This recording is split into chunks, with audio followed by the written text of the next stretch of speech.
is dit my voorreg net om 'n bietjie weer terug te kan kyk.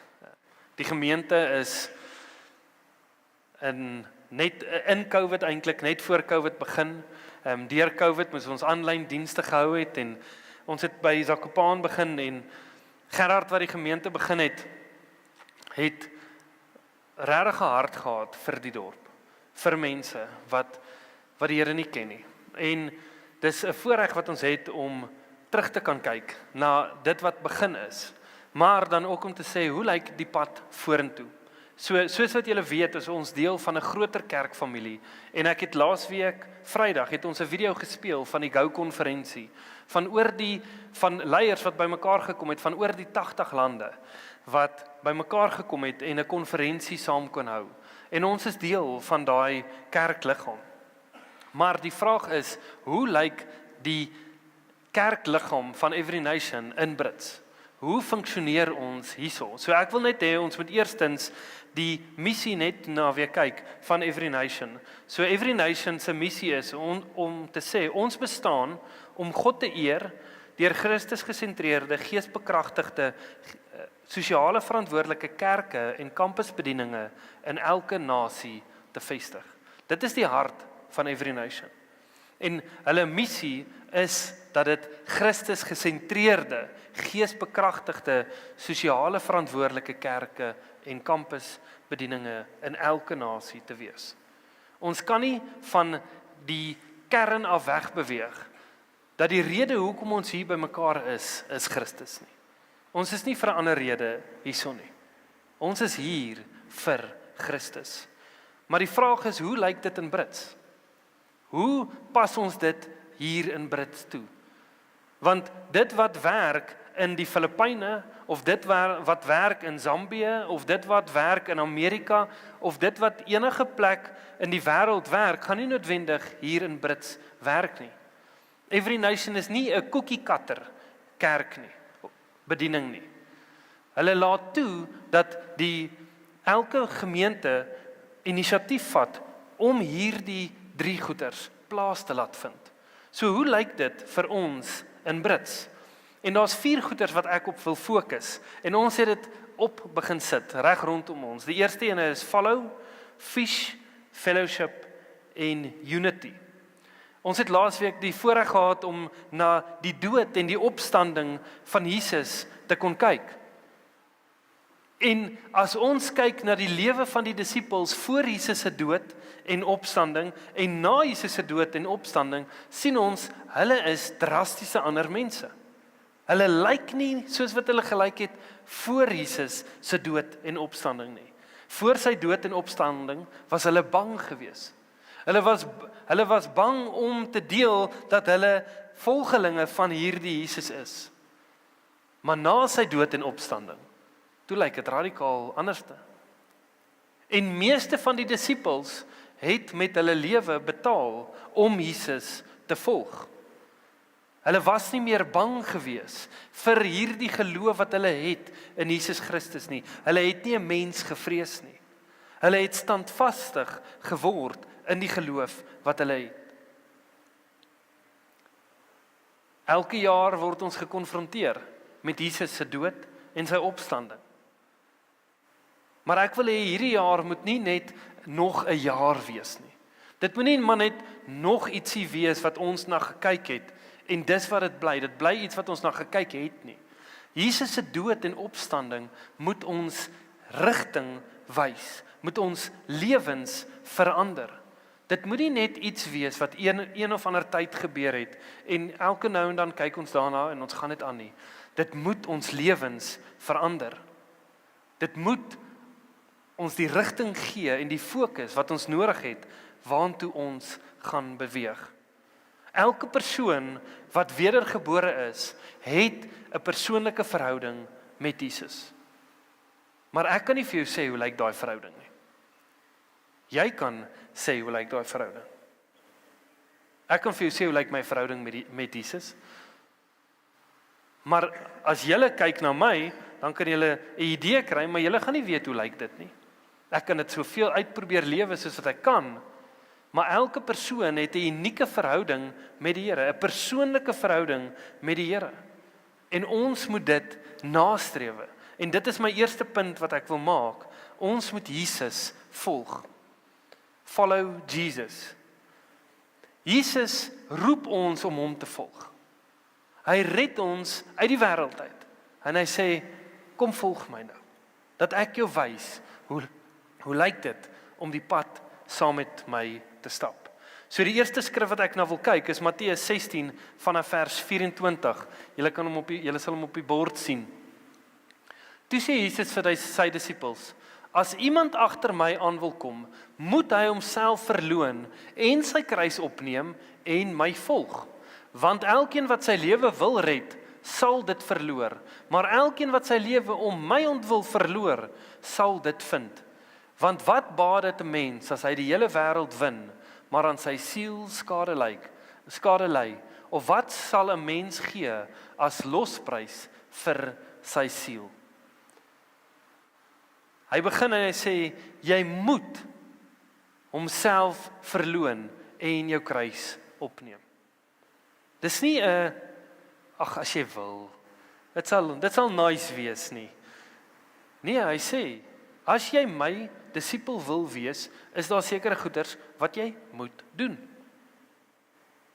As my kinders in my huis wil bly, dan is daar sekere goeders wat hulle moet doen. As jy saam met Eduard wil ry, dan is daar sekere goeders wat jy nie mag doen nie. So het ons almal reëls in ons huis, in ons karre, in ons lewe, wat mag en nie mag gebeur nie. As my kinders nie by my reëls wil inpas nie, dan is hulle welkom om te gaan. Hulle kan in die tuin slaap. Grap net. Dis nog die voorreg wat ek het om hulle groot te kan maak in die weë van die Here. Maar die reëls wat die Here vir ons in plek stel, van wat ons moet volg, is nie om ons te verhinder nie. Dis nie om ons seer te maak nie. Dis nie om te sê, hy is God en doen dit so, want ek het die plan en jy gaan dit net doen blindelings nie. Nee, sy hart is goed vir ons. Sy hart is die beste vir jou. Sy hart is dat hy vir ewig wil hê, jy moet by hom wees. Dis sy hart. Dis hoekom hy sekere goeders in plek stel en sê, doen hierdie nie. Dis vir my so mooi om te sien dat Jesus afkom aarde toe. Mens word, Immanuel, God met ons. Sodat geen mens ooit kan sê, hy weet nie wat ek deurgaan nie. Hy weet presies waardeur elkeen van ons gaan. Hy weet presies waar jy jouself nou bevind. En hy sê, volg my, dat ek jou help, dat ek die pad saam met jou stap. Julle besef, ons is in 'n oorlog, nê? 'n geestelike oorlog. Maar waaroor gaan hierdie oorlog? Hierdie oorlog gaan oor jou siel en ander mense se siel. Dit gaan oor waar mense ewigheid gaan spandeer. Dit is die stryd tussen ewige lewe en ewige dood. Dit is die oorlog wat heidaglik besig is om aan die gang is. Vir die laaste 6000 jaar is dit die oorlog wat nog nooit opgehou het nie. Die stryd tussen ewige lewe en ewige dood. Maar my vraag aan jou is ons bewus van daai stryd? Of is dit iets wat maar net ons gehoor al van hom? Of is dit vir jou 'n realiteit, dat jy besef, die dag toe jy opteken en sê, ek gee my lewe oor aan die Here, toe word jy deel van die soldate wat veg in sy oorlog. Dit is wat hy van ons verwag. Om saam met hom te arbei in hierdie oorlog wat woed in die wêreld. Kom ons lees wat sê Johannes 8 vers 12. En Jesus het weer met hulle gespreek en gesê, ek is die lig van die wêreld. Wie my volg, sal sekerlik nie in die duisternis wandel nie, maar sal die lig van die lewe hê. Dit is so mooi. As jy die lewe van die lig wil hê, as jy hoop wil hê vir die toekoms, dan moet jy hom volg. Hy gee vir ons 'n belofte om te sê, jy sal die lig van die lewe hê as jy my volg. Dan sal jy nie in duisternis wandel nie. Daar's kere in my lewe wat ek my eie kop gevolg het, my planne wou volg. En dan draai dit baie sleg uit. Want ek het 'n plan, ek het 'n wil. Maar dan loop ek eintlik in duisternis, want ek volg hom nie en sy plan vir my nie. Maar daar is 'n koste aan betrokke wanneer ons Jesus wil volg. Lees saam met my in Lukas 14 vers 25. En groot menigtes het saam met hom gegaan en hy het hom omgedraai en vir hulle gesê, as iemand na my toe kom en hy haat nie sy vader en moeder en vrou en kinders en broers en susters, ja self ook sy eie lewe nie, kan hy my disipel nie wees nie. En elkeen wat sy kruis nie dra en agter my aankom nie, kan my disipel nie wees nie. Daai is harde woorde. Ek kan nie vir jou heuning om die mond probeer smeer oor daai woorde nie.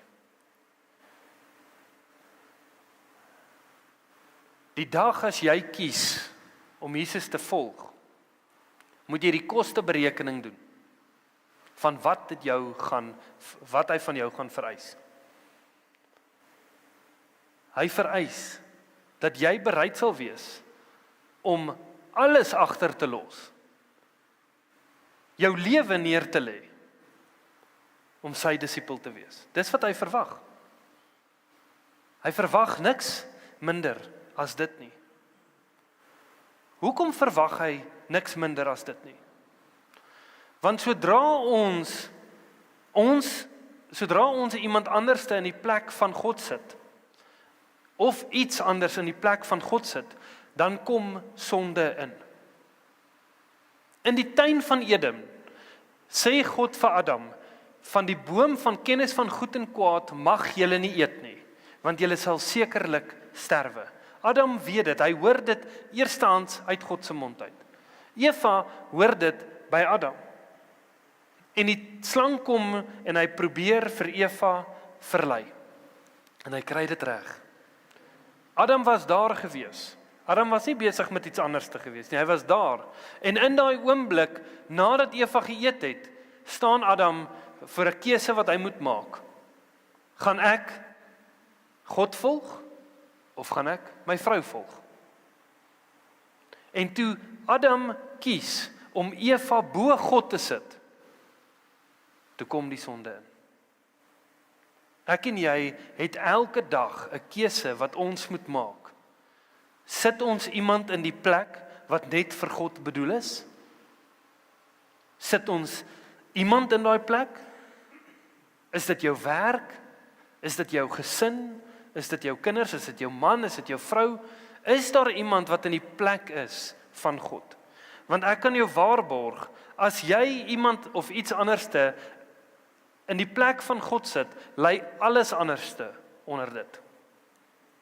As God nie die regte plek inneem wat hy moet nie, lê elke liewe verhouding wat jy het, jou werk, jou familie, alles gaan daaronder lê as God nie die posisie inneem wat hy moet nie. Want wie volg jy dan? Jy volg jou werk. Jy volg daai persoon of wat ook al jou eie begeertes. Jy volg nie meer vir Jesus nie. As iets die plek van Jesus vat, volg jy daai ding en nie meer Jesus nie. En as jy oë uitvee, as jy 'n jaar later op 'n ander plek, iewerste waar jy nie wil wees nie. Jesus was bereid om alles op te gee vir jou. Hy is nie net bereid gewees nie, hy het alles opgegee vir jou. Is jy bereid om alles vir hom op te gee? Want dit is wat hy verwag. As my vrou belangriker word as God, het ek 'n baie groot probleem. Is dit 'n belangrike verhouding? Ja, maar hy kan nie die plek van God inneem nie. Jesus lei ons nie uit 'n plek waar hy nie bereid was om te gaan nie. Hy lei ons uit 'n plek wat sê, ek is die voorbeeld. Ek sê nie vir jou, doen wat ek vir jou sê nie. Ek sê vir jou, doen wat ek bereid is om te gedoen het. Ek is bereid om alles vir jou te gee. Is jy bereid om alles vir hom te gee? Wat beteken dit om Jesus te volg? Dit is om Jesus se wil en begeertes belangriker te ag as joune. Dit is om verhouding met hom te prioritiseer. As ek my dag nie reg begin met tyd saam met die Here nie, dan voor 8 val die wiele af. Dit gaan nie goed nie. Dit werk nie as ek nie reg my dag begin nie. En dit moenie uit 'n godsdienstige plek funksioneer nie. Dit funksioneer uit 'n verhouding met hom, om te sê, ek wil reg begin. Die belangrikste verhouding in my lewe moet my verhouding met Jesus wees. Want dan val al die res in plek. Ek het 'n vraag vir jou. Is Jesus vir jou genoeg? Is jy bereid om alles te verloor, solank jy Jesus het?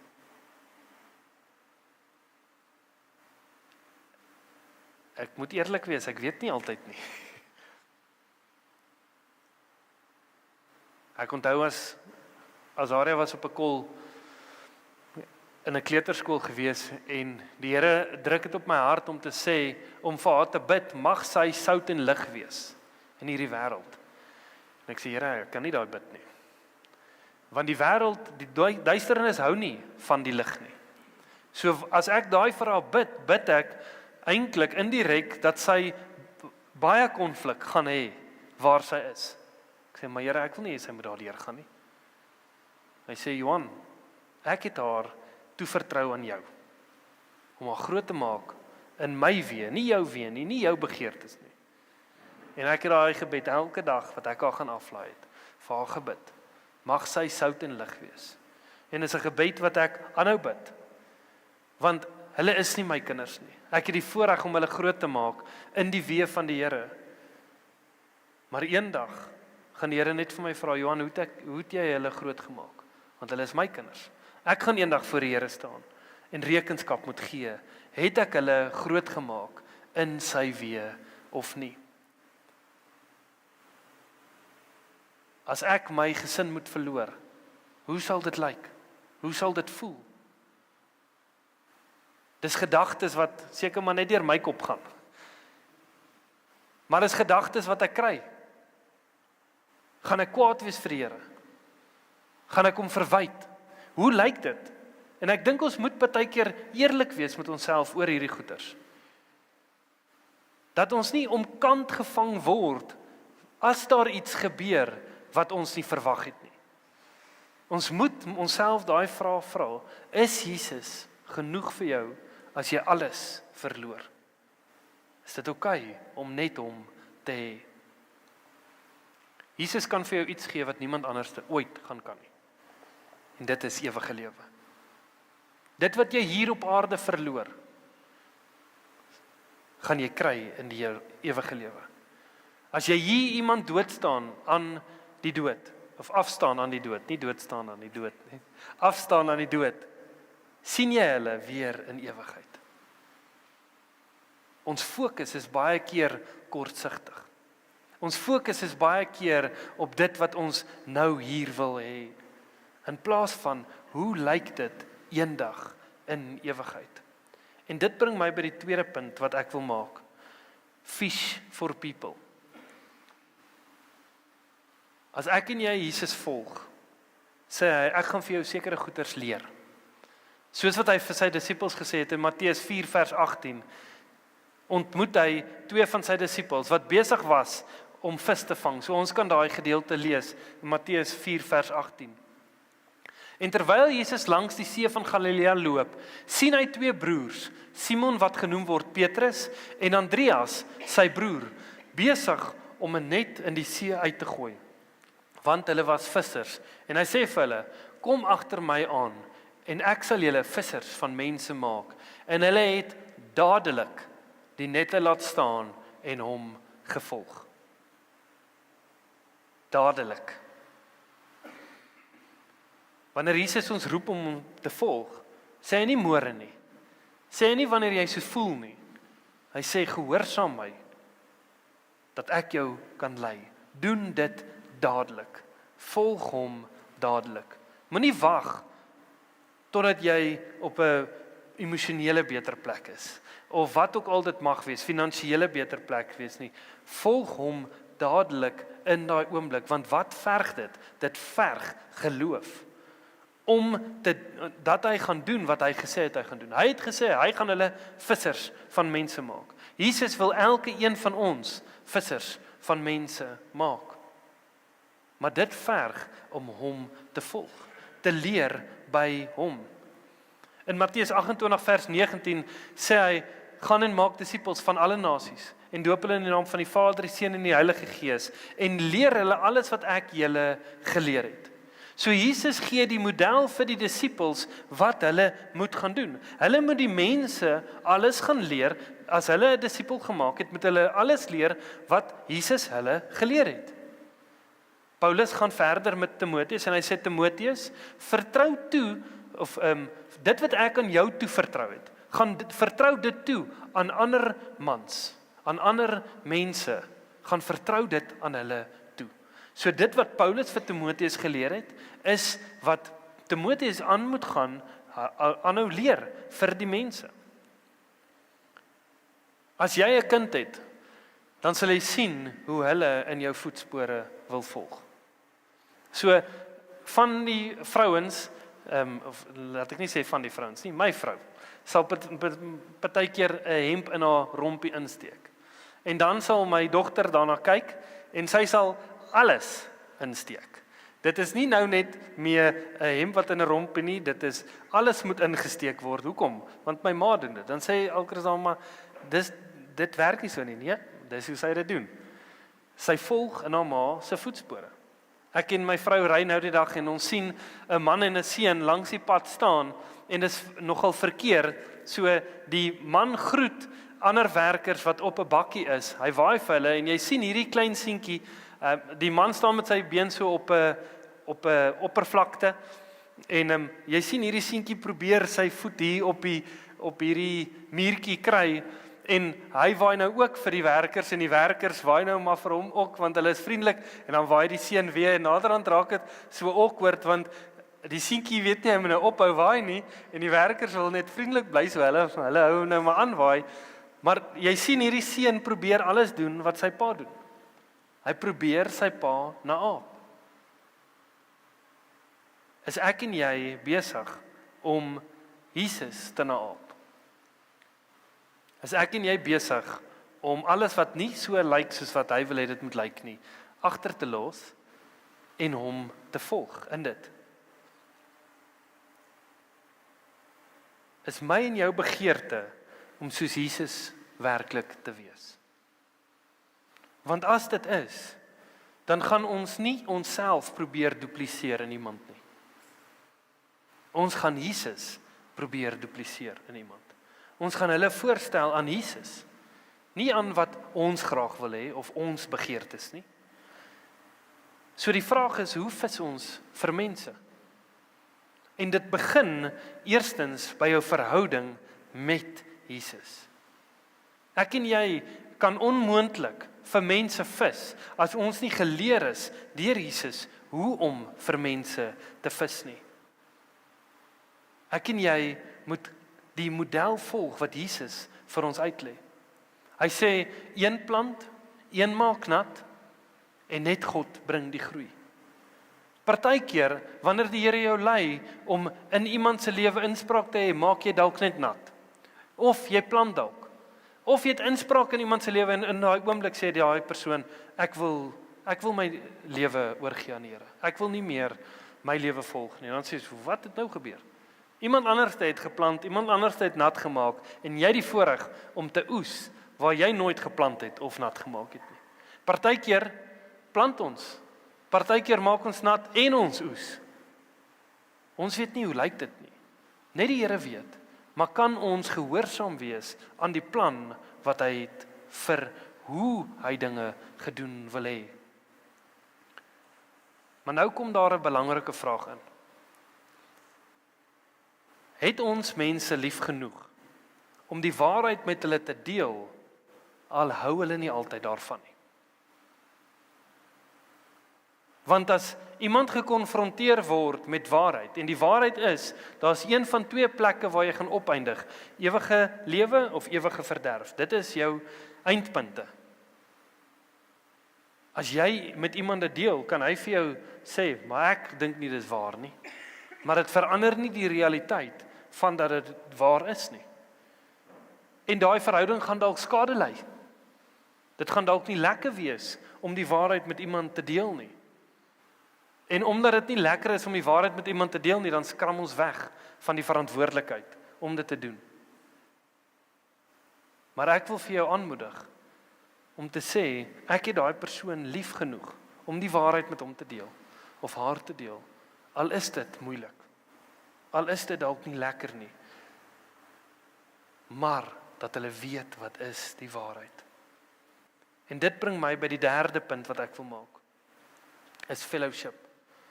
Fellowship with believers. Ek en jy het ander mense in ons lewe nodig. As jy wil volhard in die wedloop wat die Here vir jou het, moenie dit probeer alleen stap nie. Eerstens is jou verhouding met die Here die belangrikste.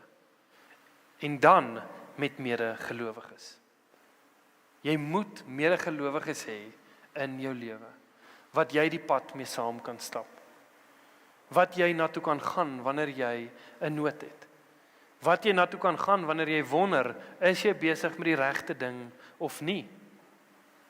In Spreuke 27 vers 17 staan daar geskryf: Yster slyp yster, so slyp die een mens die persoon van die ander. Ek en jy gaan nie verander en gelykvormig raak as ons nie gaan bereid wees om konflik te hê nie. Gesonde konflik. Yster slyp yster. Dis nie lekker as yster slyp nie. Maar hoekom moet dit gebeur? Sodat ons meer en meer kan lyk soos wat God wil hê ons moet lyk. Nie soos wat ons wil hê ons moet lyk nie. Ons moet mekaar stig en bemoedig. Ons moet mekaar aanspreeklik hou. Ons moet die pad saam met mekaar kan stap en liefde bewys aan mekaar deur om daar te wees wanneer mense dit nodig het. Jesus het sy disippels 2-2 uitgestuur. Nie alleen nie. Maar vir ons om Jesus te volg, vir ons om te vis vir mense, vir ons om fellowship saam met ander gelowiges te hê, is daar iets wat baie belangrik is. En dit is wat ek mee wil afsluit vandag. Eenheid. Unity. Eenheid in wat? Eenheid in Jesus. Nie eenheid in 'n mens nie. Dit gaan nie oor 'n persoon nie. Dit gegaan oor Jesus. Hoekom is ons hier? Vir Jesus. So ons moet eenheid hê rondom Jesus. Ons moet eenheid hê rondom dit wat hy belangrik ag, dit wat vir hom hoog geag word. Ons moet ons lewens nie in lyn kry met 'n persoon nie. Ons moet nie ons lewens meet met iemand anderste nie. Ons moet ons lewens meet aan Jesus. Eenheid hê met Jesus. Julle het al gehoor van 'n auto-immune disease, nê? Nou ek wil vir julle lees, wat is 'n auto-immune disease? An autoimmune disease is a condition causing disease that results from an anomalous response of the adaptive immune system where it mistakenly targets and attacks healthy functioning parts of the body as if they were foreign organisms. As jou liggaam nie in balans is nie, As daar 'n wanbalans in jou liggaam is dit tot 'n groot mate 'n auto-immune disease. Wat gebeur is, jou liggaam wat jou moet beskerm, begin jou liggaam wat goed funksioneer, die selle wat reg funksioneer aanval. En wat doen 'n dokter dan? Hulle spreek nie altyd die wortel aan van wat aangaan nie. Hulle gee vir jou pille om jou immuniteit te onderdruk. Dit wat jou moet beskerm, is besig om jou nou aan te val. As jou liggaam nie in eenheid kan funksioneer nie, gaan jy sekerlik sterwe. As jou liggaam homself begin aanval, dan gaan jy sekerlik sterwe. Die skrif sê, 'n huis wat verdeeld is, kan nie staande bly nie. Ek en jy is in 'n geestelike oorlog. My vraag is ons besig om te veg in eenheid? Of veg ons baie keer mekaar? Verstaan ons daar is 'n vyand wat ons moet veg? Of draai ons partykeer op mekaar? Want die beste taktiek wat die vyand het, is om mense teen mekaar te draai. Toe God Adam konfronteer in die tuin van Eden, het Adam verantwoordelikheid gevat vir die feit wat hy van die boom van kennis van goed en kwaad geëet het. Nee, wat doen hy? Draai op sy vrou. Die vrou wat hy vir my gegee het, is haar skuld. Ons is so vinnig om op mekaar te draai, dat die vyand 'n houvas kry, 'n oop deur kry in eenheid. Dit is so belangrik dat daar eenheid in 'n gesin is, tussen 'n man en 'n vrou. Dit is seker een van die moeilikste dinge om te beskerm en te bewaar. Want kinders weet hoe om te steek waar hulle divisie kan bring. Nie dat hulle plan is om divisie te bring nie, maar hulle het 'n begeerte.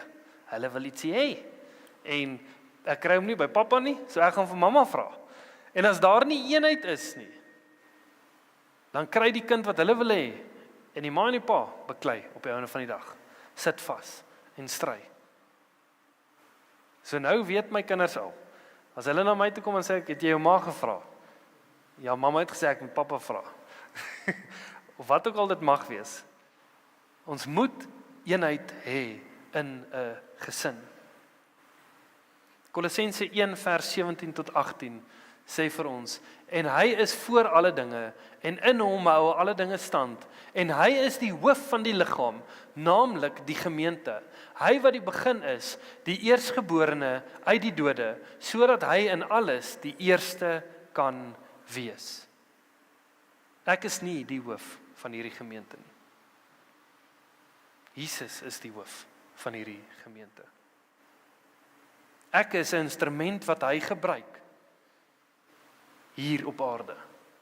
Dit gaan nie oor wat ek wil hê nie. Ek staan nie hier omdat ek hier wou staan nie. Ek staan hier omdat die Here vir my gesê het ek hierdie moet doen. Ek sou lankal weggestap het.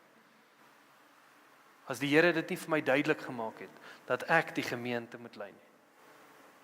Want die Here het 'n plan. En ek het net die voorreg om deel te kan wees van sy plan. Ek is nie die lewe gaan nie oor my nie. Die gemeente gaan nie oor my nie. Dit gaan oor om sy koninkryk op aarde te vestig. Om sy koninkryk in Brits te vestig. Nie Johan se koninkryk nie. Sy koninkryk. Hy is die hoof. En julle sal sien agter staan daar unity en dit is gebaseer op Psalm 133, ekskuus. So ons kan hom net lees. 'n Bedevaartslied van Dawid. Kyk hoe goed en hoe lieflik is dit dat broeders ook saamwoon. Dit is soos die kosbare olie op die hoof wat afloop op die baard van Aaron, wat afloop op die soem van sy klere. Dit is soos die dou van Hermon wat neerdal op die berge van Sion, want daar gebied die Here die seën, die lewe tot in ewigheid. Ek wil die seën van die Here hê in my lewe, in die gemeente. Maar vir dit moet daar eenheid wees. Die Here funksioneer nie waar daar nie eenheid is nie. Ons moet saam in eenheid kan wandel. Beteken dit dat ons moet net ja en amen vir alles wat gesê word? Nee. Dis hoekom die eenheid moet wees rondom Jesus. Nie rondom 'n persoon nie. En dit wat Jesus sê, moet ons ja en amen. Dit wat Jesus van ons verwag, moet ons kan doen. En dan kan ons werklik in eenheid lewe. Eenheid rondom God se woord. Eenheid rondom sy wil en nie my wil nie. In Amos 3:3 staan daar geskryf, jy kan hom opsit, ekskuus. In Amos 3:3 staan daar, sal twee met mekaar wandel tensy hulle eers afgespreek het? As ek noord wil gaan en my vrou wil suid gaan, en ons het nie daaroor gepraat nie, ons het nie besluit in watter rigting beweeg ons nie, waar gaan ons opeindig? Twee verskillende plekke. Ons kan nie saam wandel as ons nie bespreek het watse rigting ons in wil gaan nie. Het jy eenheid in jou hart dat jy nie jou plan en jou wil gaan volg nie, maar Jesus se plan en wil vir jou? Of is jou begeertes en jou wense vir jou nog belangriker as sy plan vir jou lewe? Elke disipel van Jesus moet bereid wees om sy lewe neer te lê, sy kruis op te neem en Jesus te volg. Elke disipel van Jesus moet die goeie nuus deel met ander wat dit nog nie gehoor het nie. Elke disipel moet die pad stap saam met ander mense. Ons kan nie die pad alleen probeer stap nie. As daar nie eenheid is nie, maak ons die deur oop vir die duiwel om in te kom en te verwoes. So ek het nou gedeel wat is die visie vir ons as gemeente en waartoe ons wil beweeg. En daar is nog goeders wat in plek gaan val, soos wat ons besig is om Jesus te volg. Wil ons julle bemagtig en bekragtig om effektief disippels te wees, om effektief disippels te kan maak, om hom te kan volg. So daar is goeders wat in plek nog gaan val. So ek wil vir jou vra, met die wete waartoe ons beweeg, en dalk nie die volle prentjie nie, want ek het ook nie die volle prentjie nie. Sien julle kans om saam met my hierdie pad te stap? Dit wat die Here ons voor geroep het. En as jy kans sien, wil ek hê jy moet daai papiertjie vat wat op jou stoel is of 'n stoel langs jou. Daar staan op die een kant iemand wat jy voor vertrou vir redding en iemand wat jy voor vertrou vir terugkeer. Daar's 'n paar lyntjies. So as jy die pad saam met ons wil stap, dan moet ons begin by gebed. Ons kan nêrens anders te begin as om by die Here te hoor wat is sy plan en sy rigting nie. Dan wil ek hê jy moet 'n naam neerskryf. Iemand wat jy voor vertrou vir redding en iemand wat jy voortrou vir terugkeer. En ek wil hê ons moet as gemeente begin saam bid. So as hier 'n man is wat by Manne Maandag ook was, toe ons hieroor gepraat het, kom sien my na die tyd, daar is ander wat ek het vir julle, wat al klaar name op is, wat ons as manne voor vertrou vir die Here. Maar ek wil hê, jy moet hierso 'n naam neerskryf. En dan wil ek hê, ons moet saam begin bid. 16 minute oor 12. As gemeente. Vir mense wat die Here nie ken nie. Vir mense wat moet terugdraai. Vir die regering, mense wat in gesag is, wat die Here nie ken nie. Dat ons werklik die Here sal begin vertrou vir die dorp van Brits. Dat mense terug sal draai na hom toe. Dat mense wat hom nie ken nie, hom sal leer ken. Want ek en jy is sy hande en voete. Dit is my en jou verantwoordelikheid om uit te gaan en mense te vertel van hom. En as jy nie weet hoe om dit te doen nie, kom praat met ons. Dat ons saam met jou die pad stap. Hoe om met iemand die evangelie te kan deel. So ek wil, as jy nou 'n pen het, skryf daai name neer. Ek wil net 'n oomblik gee vir ons om net stil te raak en die Here te vertrou.